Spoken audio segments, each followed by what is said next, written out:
Hi viewers, வாங்க இன்றைக்கி wheel chips எப்படி செய்யலான்னு பார்க்கலாம். அதுக்கு நான் மாவு ஜவ்வரிசியை ஒரு பவுல் எடுத்து அதை மிக்சியில் ட்ரான்ஸ்ஃபர் பண்ணி அடித்து எடுத்துகிட்டு வர போகிறேன். 4 கப்பு வெந்நீரை நல்லா கொதிக்க வச்சு எடுத்துக்கிட்டேன். 1 கப்பு ஜவ்வரிசிக்கு 4 கப்பு தண்ணி எடுத்துக்கணும். இப்போது நம்ம பவுடர் பண்ணி கொண்டு வந்த இந்த ஜவ்வரிசியை அதில் போட்டு மிக்ஸ் பண்ண வேண்டியதான். மிக்ஸ் பண்ணதை ஒரு நைட்டு ஃபுல்லாக நீங்கள் ஊற விடணும். இதில் லைட்டாக கட்டியாக இருந்தால் பிரச்சனை இல்லை, ஏன்னா நம்ம காலையில் அதை மிக்சியில் அடிச்சிருவோம். அதனால கட்டியாக இருந்தாலும் பரவாயில்ல, ஓவர் நைட் இது சோக் ஆகணும். ஒரு நைட் ஃபுல்லாக ஊற வச்சாச்சு. இப்போ அதை நம்ம மிக்சியில் மாற்றிக்கிட்டு கொஞ்சோண்டு தண்ணி ஊற்றி நல்லா கட்டி இல்லாமல் ஃபைன் பேஸ்ட்டாக ஆக்கிக்குவோம்.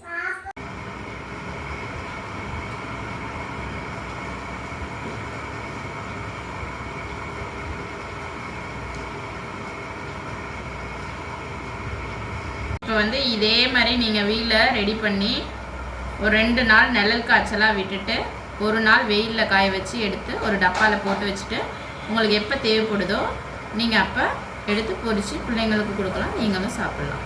வீல் சிப்ஸை நல்லா காய வச்சு எடுத்துகிட்டு வந்தாச்சு. இதை எண்ணெயில் போட்டு பொரித்து எடுத்துடலாம்.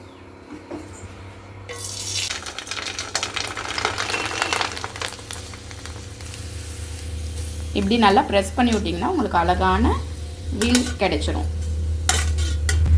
நீங்களும் இந்த வீல் சிப்ஸை ட்ரை பண்ணிவிட்டு எப்படி வந்துச்சுன்னு கமெண்ட் பண்ணுங்கள், லைக் பண்ணுங்கள், ஷேர் பண்ணுங்கள். மறக்காமல் எங்கள் சேனலை சப்ஸ்கிரைப் பண்ணிவிடுங்க.